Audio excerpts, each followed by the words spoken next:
நீங்க எத்தனையோ party attend பண்ணிருப்பீங்க. ஆனா அந்த பார்ட்டிக்காகவே ஒரு புது மொபைல் போன் லான்ச் பண்றாங்க. அதுதான் ரியல்மியோட AI பார்ட்டி போன். அதாங்க 15 Pro. பாக்ஸ் எப்பயும் போல தான் இருக்கு, பட் கொஞ்சம் டேமேஜ் ஆகி இருக்கு. அவங்க அனுப்பும்போதே டேமேஜ் அனுப்புனாங்களா இல்ல கொரியர்காரன் டேமேஜ் பண்ணிட்டாங்களான்னு தெரியல. கொஞ்சம் உள்ள போன மாதிரி தான் இருக்கு. சரி, பாக்ஸ்குள்ள எதுவும் டேமேஜ் ஆகல, நல்ல விஷயம் தான். இப்போ பாக்ஸை ஓப்பன் பண்ணுவோமா? ஓப்பன் பண்ணா எப்பயும் போல மேக் இட் ரியல் அப்படிங்கிற ஒரு பாக்ஸ் வந்து கொடுத்துருக்காங்க. அதை எடுத்து உள்ள பார்த்தா உள்ள ஒரு சிம் எஜெக்டர் பின், ஒரு quick start guide, UV temper ஓட்டுறதுக்கான ஸ்டிக்கர்ஸ் கொடுத்துருக்காங்க, நல்ல விஷயம் தான். அடுத்து டிபியூ கேஸ். பொதுவாக பிளைனாக கொடுப்பாங்க, இந்த டைம் லைட்டாக கொஞ்சம் ஒயிட் கலர் மாதிரி உள்ள வரி வரியாக இருக்கிற மாதிரி கொடுத்துருக்காங்க. ரீசெண்டாக ஓப்போவில் கூட பார்த்துருந்தோம், அதே மாதிரி தான் இருக்கு, நல்லா தான் இருக்கு. அடுத்து நீங்கள்லாம் எதிர்பார்த்துட்டு இருக்கக்கூடிய 15 Pro மொபைல். வாவ், இதான் டிசைனை பற்றி அப்புறம் டீட்டெயில்டாக பார்ப்போம். கடைசியாக எப்பயும் போல் ஒரு டைப் சி சார்ஜிங் கேபிள், 80 வாட்க்கான சார்ஜிங் அடாப்டர், அவ்வளோதான். ஃபர்ஸ்ட் இந்த கேஸ் எந்த அளவுக்கு ஃபிட் ஆகுது அப்படிங்கிறத பார்த்துருவோம்.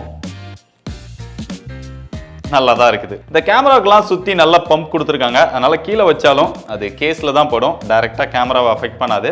இங்கே முன்னாடியுமே அந்த டிஸ்பிளேல 4 கார்னருமே நல்லா பம்ப் கொடுத்துருக்காங்க. ஆனால் இந்த சைடில் தான் கொஞ்சம் இன்னும் கம்மியாக கொடுத்துருந்துருக்கலாம் அப்படின்னு நினைக்கிறேன். ஏன்னா இங்கே கர்வ்டு டிஸ்பிளே அப்படிங்கிறதுனால டிஸ்பிளேக்கு ஈக்குவலாக கொடுத்துருக்கிறதுனால அந்த எட்ஜி வரைக்கும் ஸ்வைப் பண்ணும்போது அந்த கேஸ் வந்து கையில் தட்டுற மாதிரி இருக்குது. மற்றபடி கேஸ் நல்லா தான் இருக்கு. மொபைலோட டிசைன் பார்த்தா ஆல்ரெடி பார்த்த ஒரு டிசைன் மாதிரி தான் இருக்கு. இங்கே புதுசாக வித்தியாசமாக எதுவுமே இல்லை. ஆனால் இந்த டைம் ஒரு மார்பிள் டிசைன் மாதிரி ஒரு 3D டிசைன் மாதிரி கொடுத்துருக்காங்க. லைட்டாக அந்த உள்ள இருக்கிற மாதிரி ஒரு டிசைன் வந்து தெரியுது. அது போக மேலே பார்த்தா அந்த கேமரா பிளேஸ்மெண்ட்மே சுற்றி ஒரு சின்ன லைன் மாதிரி கொடுத்து டிஃப்ரெண்ட்டாக பண்ணியிருக்காங்க. அதுக்குள்ள அந்த கேமராஸ் வந்து பிளேஸ் பண்ணியிருக்காங்க. சைட்லலாம் அந்த எட்ஜஸ் எல்லாம் லைட்டா கர்வா கொடுத்துருக்காங்க. கீழே ரியல்மியோட பிராண்டிங் கொடுத்துருக்காங்க, கொஞ்சம் பெருசா இருக்குது. பின்னாடி பிளாஸ்டிக் தான் கொடுத்துருக்காங்க, பிளாஸ்டிக் ஃப்ரேம் தான் கொடுத்துருக்காங்க. மொபைல் வந்து கையில் ஹோல்டு பண்ணுறதுக்கு நல்லா இருக்கு, சிங்கிள் ஹேண்ட் யூசேஜுக்கும் பெட்டராக இருக்குது. ஒரு லார்ஜ் பேட்டரி கெபாசிட்டி கொடுத்துருந்தாலுமே மொபைலோட வெயிட் 187 கிராம் தான் இருக்கு. திக்னஸ்மே 7.69 mm தான் இருக்கு. இவ்வளோ பேட்டரி கெபாசிட்டி கொடுத்து எப்படி இவ்வளோ ஸ்லிம்மாக எடுத்துட்டு வந்தாங்க அப்படின்னு யோசிக்க வைக்குது. இவ்வளோ ஸ்லிம்மாக இருக்கிற இந்த மொபைலில் லார்ஜ் பேட்டரி கெபாசிட்டியா எவ்வளோ mAh கொடுத்துருப்பாங்கன்னு நீங்க கெஸ் பண்ண முடிஞ்சா கமெண்ட் பண்ணுங்க. நம்ம கிட்ட இருக்கிறது சில்வர் கலர், இது போக கிரீன், பர்பிள் அப்படின்னு கலர் வேரியன்ட் அவைலபிளா இருக்குது. Realme பார்த்தோம் அப்படின்னா 15,000 ரூபாய் செக்மெண்ட்ல இருந்தே ஹையஸ்ட் IP ரேட்டிங் கொடுத்துறாங்க. அதே மாதிரி தான் இந்த மொபைல்லையும் கொடுத்துருக்காங்க. IP 66, 68, 69 கொடுத்துருக்காங்க. 69 ஹையஸ்டா இருக்கிறதுனால தண்ணியில கூட போட்டு நீங்க யூஸ் பண்ணிக்க முடியும். பட் வாட்டர் டேமேஜ் ஆச்சு அப்படின்னா வாரண்டி கிளைம் ஆகாது. அப்படியே மேல இந்த கேமரா உத்து பார்த்தோம் அப்படின்னா உள்ள ஒரு ஒயிட் கலர் லைன் மாதிரி கொடுத்துருக்காங்க. அதாங்க RGB லைட். இந்த நத்திங் சீரியல் லைட் கொண்டு வந்தா எல்லாருமே சீரியல் லைட்டை கொடுக்க ஆரம்பிச்சிட்டாங்க. இந்த சீரியல் லைட்லமே நம்ம நிறைய விஷயங்களை பார்த்துக்க முடியும். இது Realme பிராண்ட் வந்து பல்ஸ் லைட் அப்படின்னு சொல்றாங்க.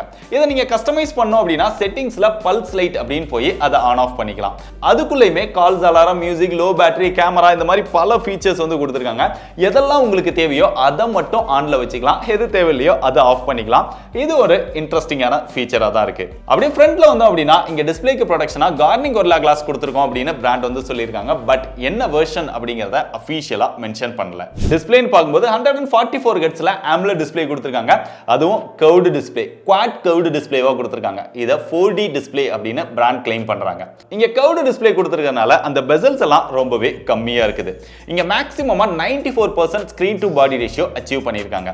அதனால விஷுவல் எல்லாம் பார்க்கும்போது நல்ல ஒரு ஃபுல் வியூ எக்ஸ்பீரியன்ஸ் நமக்கு கிடைக்குது. அதுல டீடைல் நல்லா இருக்குது, கலர்ஸ் நல்லா இருக்குது. யூடியூப்லமே HDR சப்போர்ட் பண்ணுது. HDR கண்டென்ட் பார்க்கும்போது நல்ல ரிச்சா டீடைல்டா நம்மளால வீடியோஸ் பார்த்துக்க முடியுது. வீடியோஸ் பார்க்கும்போது அந்த சவுண்ட் எக்ஸ்பீரியன்ஸ்க்காக இங்க டுயல் ஸ்டீரியோ ஸ்பீக்கர் கொடுத்திருக்காங்க. அது கொஞ்சம் லவுட் கம்மியா இருந்தாலுமே நல்ல கிறிஸ்பா சவுண்ட் டீடைலா கேட்டுக்க முடியுது. இதோட பீக் பிரைட்னஸ் 6500 நிட்ஸ் கொடுத்திருக்காங்க. அதனால டைரக்ட் சன்லைட்ல கூட நல்ல பிரைட்டா பார்த்துக்க முடியுது. டச் ரெஸ்பான்ஸ் இதெல்லாமே நல்லா இருக்குது. 240 Hz டச் சாம்பிளிங் ரேட் கொடுத்திருக்காங்க. PWM டிம்மிங் சப்போர்ட்டும் இதுல கொடுத்திருக்காங்க. பட் இந்த டிஸ்பிளேல ஒரே ஒரு குறை என்னன்னா 144 Hz கொடுத்திருக்கோம் அப்படின்னு பிராண்ட் கிளைம் பண்றாங்க. ஆனா டிஸ்பிளேவை நம்ம யூஸ் பண்ண வரைக்கும் எந்த இடத்துலயுமே 144 Hz வரவே இல்லை. மேக்ஸிமமா 120 வரைக்கும் தான் வருது. அதுல ஏதாவது ப்ராப்ளம் இருந்தது அப்படின்னா அப்டேட் கொடுத்து ஃபிக்ஸ் பண்ணாங்கன்னா நல்லா இருக்கும். ஏன்னா 144னு வாங்கிட்டு 120 தான் யூஸ் பண்ண முடியுது அப்படின்னா கஷ்டமா தான் இருக்கும். மொபைலோட பெர்ஃபார்மன்ஸ்க்கு வந்தா இங்க Snapdragon 7 Gen 4 அப்படிங்கிற ஒரு ப்ராசஸர் கொடுத்திருக்காங்க. 7 Gen 3 விட 7 Gen 4 வந்து ஒரு நல்ல அப்கிரேட் பண்ண ப்ராசஸர். இதோட ஆண்ட்ராய்டு ஸ்கோர் நம்ம செக் பண்ணப்ப 1 மில்லியனுக்கு மேல வந்தது. CPU throttle test இதெல்லாம் நம்ம மல்டிபிள் டைம் டெஸ்ட் பண்ணி பார்த்தோம். 80% க்கு மேல இதோட பெர்ஃபார்மன்ஸை யூஸ் பண்ணுது. எந்த இடத்துலயுமே throttle இஷ்யூ இது எதுவுமே வரல. BGMI 90 fps நல்லா ஸ்மூத்தா சப்போர்ட் பண்ணுது. கேம் பிளேயுமே ஃப்ரேம் டிராப்போ லாகோ இல்லாம ஸ்மூத்தா ப்ளே பண்ணிக்க முடியுது. ஹெவியா ப்ளே பண்ணி பார்த்தோம், நல்ல பெர்ஃபார்மன்ஸ் தான் இருக்குது. மொபைல்ல ஹீட்டிங் இஷ்யூமே இங்க பெருசா இல்ல.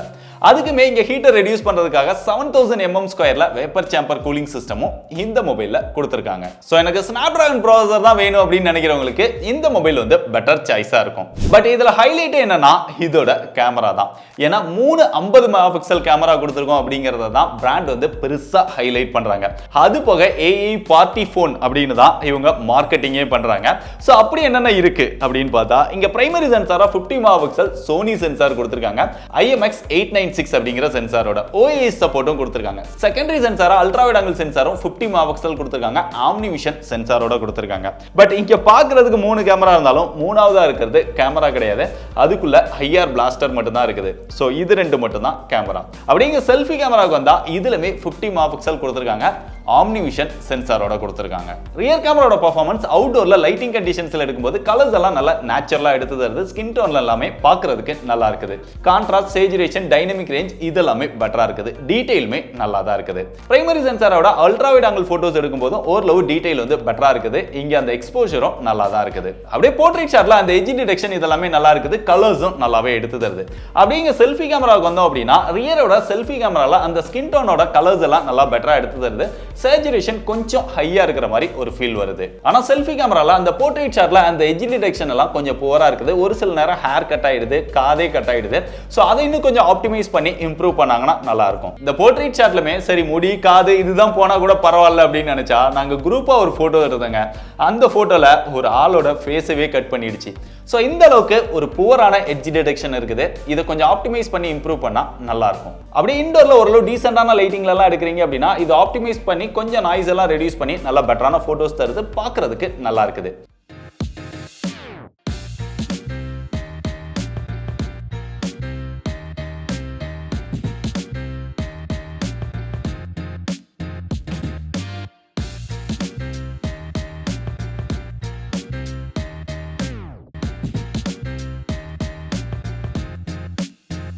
இதுல ஹைலைட்டா சொல்லணும் அப்படின்னா அந்த AI பார்ட்டி மோட். இது போட்டோஸ், போர்ட்ரைட் எல்லாத்துலயுமே இந்த ஆப்ஷன் வந்து கொடுத்திருக்காங்க. அது எக்ஸ்ட்ராவா ஒரு ஃபில்டர் தான். நீங்க எங்கேயாவது அதிகமா லைட் இல்ல கலர் லைட்ஸ் இந்த மாதிரி இருக்கிற இடங்கள்ல பார்ட்டில எடுக்கிறீங்க அப்படின்னா அந்த டைம்ல உங்களுக்கு கிளியரான பிக்சர் வேணும் அப்படின்னா இந்த ஃபில்டர் ஆப்ஷனை யூஸ் பண்ணி எடுக்கும்போது கொஞ்சம் பெட்டரா அது ப்ராசஸ் பண்ணி போட்டோஸ் கொடுக்குது. அது பார்க்கிறதுக்கு நல்லா இருக்குது. இந்த AI ஃபீச்சர்ஸ்ல ஹைலைட்டா சொல்லணும் அப்படின்னா AI எடிட் ஜீன் இது எனக்கு ரொம்பவே யூஸ்ஃபுல்லா இருக்கிற மாதிரி தெரிஞ்சது. நீங்க ஏதாவது ஒரு போட்டோஸ் எடுக்கிறீங்க அப்படின்னா அந்த போட்டோஸ்ல ஏதாவது சேஞ்சஸ் பண்ணணும். அதாவது உங்களுக்கு வந்து போட்டோ வந்து எடிட் பண்ண தெரியாது. ஆனா டெக்ஸ்ட் மூலமா இன்புட் கொடுத்து எடிட் பண்ணிக்கலாம் அப்படின்னு நினைச்சீங்கன்னா அதுல கான்ட்ராஸ்ட சேஞ்ச் பண்ணனும், இல்ல சேச்சுரேஷன் ஏத்தணும், இல்ல கலர்ஸ் சேஞ்ச் பண்ணனும். இந்த மாதிரியான விஷயங்கள்லாம் டெக்ஸ்ட் மூலமாவோ இல்ல நீங்க வாய்ஸ் மூலமாவோ கொடுத்து போட்டோஸை எடிட் பண்ணிக்க முடியுது. இது ரொம்பவே பெர்ஃபெக்ட்டா வர்க் பண்ணுது. அதுபோக அந்த போட்டோஸ்ல இருக்கிற ஒரு சில விஷயங்களை நீங்க ரிமூவ் பண்ணனும் இல்ல சேஞ்ச் பண்ணனும் அப்படினாலுமே டெக்ஸ்ட் மூலமா பண்ணிக்க முடியுது. அதுபோக நம்ம எடுத்த போட்டோஸ்ல வந்து Dress சேஞ்ச் பண்றது, பேக்ரவுண்ட சேஞ்ச் பண்றது இந்த மாதிரியான விஷயங்களும் அதுல வர்க் ஆகுது.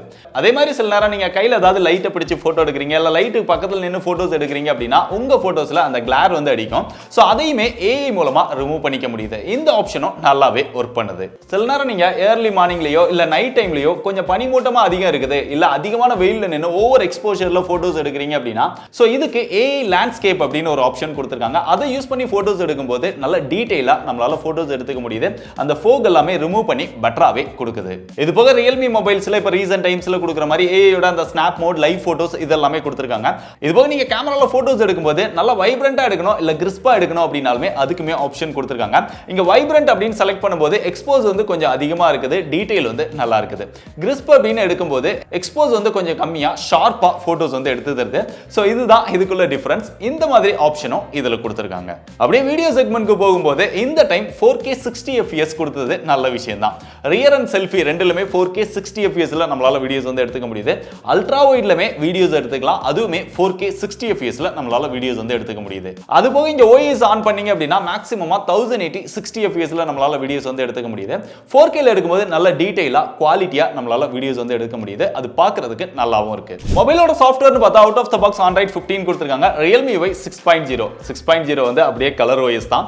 Realme UI 6.0ல என்ன மாதிரியான ஃபீச்சர்ஸ்லாம் கொடுத்திருக்காங்க அப்படிங்கறத பத்தி நம்ம ஆல்ரெடி டீடைலா வீடியோ போட்டுருக்கோம். நீங்க என்ன அந்த வீடியோ பார்க்கல அப்படின்னா இங்க கார்ட்ல கொடுத்திருக்கேன், தேவைப்படுறவங்க செக் பண்ணி பாருங்க. அது போக Realme எப்பயும் கொடுக்கிற மாதிரி தான் எக்கச்சக்கமான ப்ளூடூத் கொடுத்திருக்காங்க. நல்ல ஒரு பிரீமியமான மொபைல் லான்ச் பண்றாங்க. ஏன் இவ்வளவு ப்ளூடூத் கொடுக்குறாங்க? ஒரு சில விஷயங்களை நம்ம அன்இன்ஸ்டால் பண்ணிக்கலாம் அப்படினாலுமே இதை இன்னும் குறைச்சி நல்லா கொடுத்தாங்க அப்படின்னா நல்லா இருக்கும். அதுபோக தேவையில்லாத புஷ் நோட்டிஃபிகேஷன் ஆட்ஸ் இதெல்லாமே இருக்குது. மற்றபடி Realme UI யூஸ் பண்றதுக்கு நல்லா இருக்குது. நிறைய ஃபீச்சர்ஸ் ஆட் பண்ணி வச்சிருக்காங்க. மொபைலோட பிளேஸ்மெண்ட் பார்த்தா டாப்ல செகண்டரி நாய்ஸ் கேன்சலேஷன் மைக் கொடுத்திருக்காங்க. அது போக நான் ஏற்கனவே சொன்ன மாதிரி டாப்ல ஒரு ஸ்பீக்கர் வந்துருது. லெஃப்ட் சைடுல எதுவுமே கிடையாது. பாட்டம்ல வந்தோம் அப்படின்னா சிம் ஸ்லாட், அதை ஓபன் பண்ணா 2 சிம் மட்டும் தான் போட முடியும். பக்கத்துல ஒரு மைக் வந்துருது, டைப் சி சார்ஜிங் போர்ட், கீழே ஒரு ஸ்பீக்கர் இருக்குது. ரைட் சைடுல வால்யூம் அப் டவுன் பட்டன் வந்துருது, கீழே பவர் பட்டன் வந்துருது. Finger print sensor, optical fingerprint sensor, under display fingerprint சென்சாரா கொடுத்திருக்காங்க. நல்ல ஃபாஸ்டா அக்யூரேட்டா இருக்கு. ரொம்ப கீழ இறக்கி கொடுத்திருக்காங்க. இதுபோக ஃபேஸ் அன்லாக் இருக்கு. ப்ளூடூத் வெர்ஷன் 5.4 கொடுத்திருக்காங்க. Wi-Fi 6 கொடுத்திருக்காங்க. அடுத்து நான் ஸ்டார்டிங்லயே சொன்ன மாதிரி மொபைல் வந்து இவ்ளோ ஸ்லிம்மா வெயிட்லெஸ்ஸா இருந்தாலுமே இதுல ஒரு மாசிவான பேட்டரி பேக்கப் கொடுத்திருக்காங்க. 7000 mAh கொடுத்திருக்காங்க. 7000 mAh கொடுத்து எப்படி இவ்ளோ ஸ்லிம்மா எடுத்துட்டு வந்தாங்க அப்படிங்கிறது ஒரு பெரிய விஷயமா தான் இருக்கு. அது போக 80 வாட்கான ஃபாஸ்ட் சார்ஜிங் சப்போர்ட் கொடுத்திருக்காங்க. ஏற்கனவே சொன்ன மாதிரி பாக்ஸ்ல அடாப்டர் வந்துருது. 25 மினிட்ஸ்ல 50% சார்ஜ் பண்ணிக்க முடியுது. 100% சார்ஜ் பண்றதுக்கு 1 ஹவருக்கு மேலேயே டைம் எடுத்துருது. அதுபோக இப்ப ரீசன்ட் டைம்ல எல்லாருமே கொடுக்குற மாதிரி பைபாஸ் சார்ஜிங் சப்போர்ட்டும் இதுல கொடுத்திருக்காங்க. ஷார்ட் டைமா செக் பண்ண வரைக்கும் பேட்டரியோட பெர்ஃபார்மன்ஸ் நல்லா தான் இருக்கு.